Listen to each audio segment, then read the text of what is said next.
Hey everyone, I welcome you all to my channel.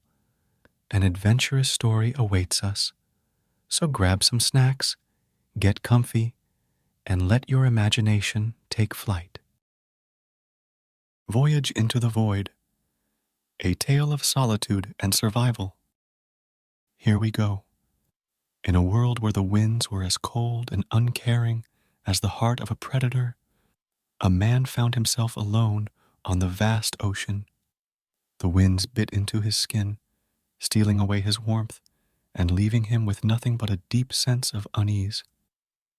It was as if the wind itself was whispering that there was no God, or that God had abandoned this world. Beneath him, the waters of the ocean were as mysterious and unforgiving as the winds above. They cared not for life or balance, but only for the play of biological systems that struggled to survive in their depths. Amidst all this, the man was just that, a man. He was not a sailor or a mariner, but a man who had grown tired of life and its trappings.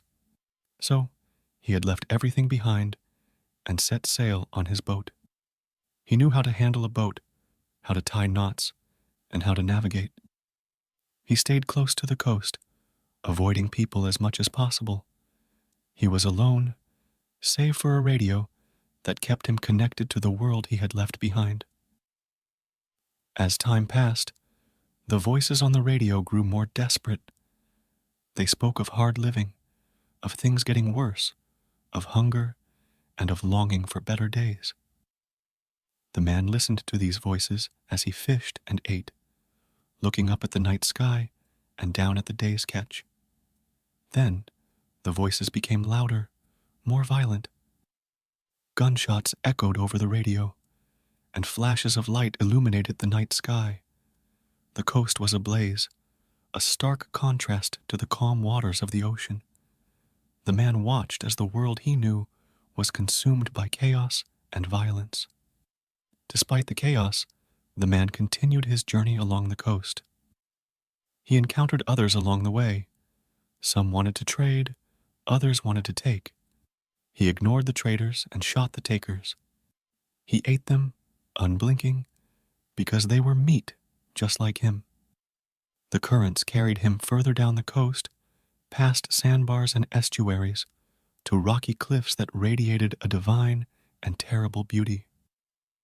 On their peaks, figures watched his progress, their forms obscured by the distance. As he sailed, a jagged islet rose from the waters.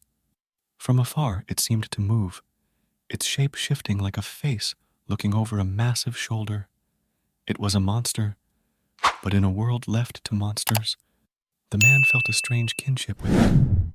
He steered his boat towards the figure. By the time he reached the islet, it had stood up.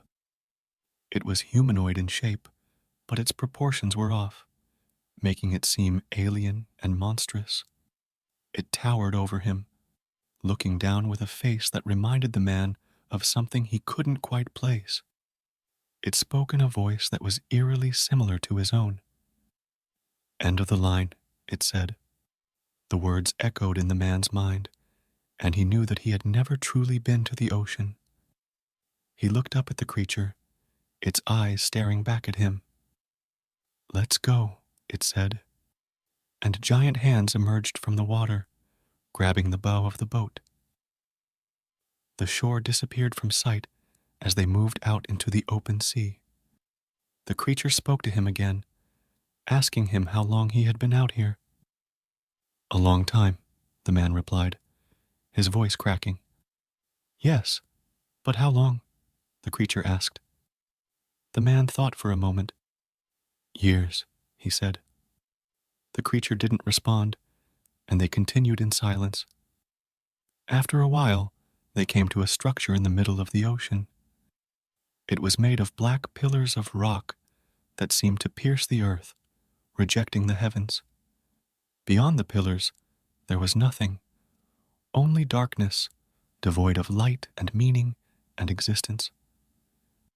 The man wasn't sure if he felt fear. "Can we go back to the coast?" he asked. The creature shook its head. "That ship has sailed," it said. We are here now, and forward is the only option. The man blinked. The world didn't end, did it? He asked.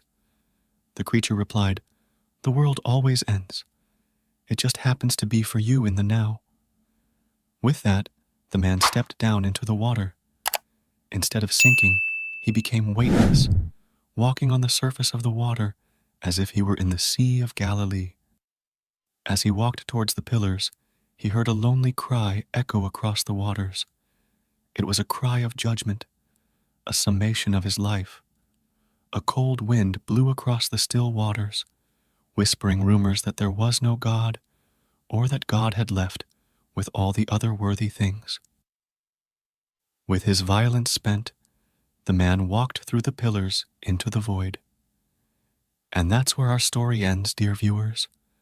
A tale of a man, the ocean, and the end of the world. Remember, not all that glitters is gold.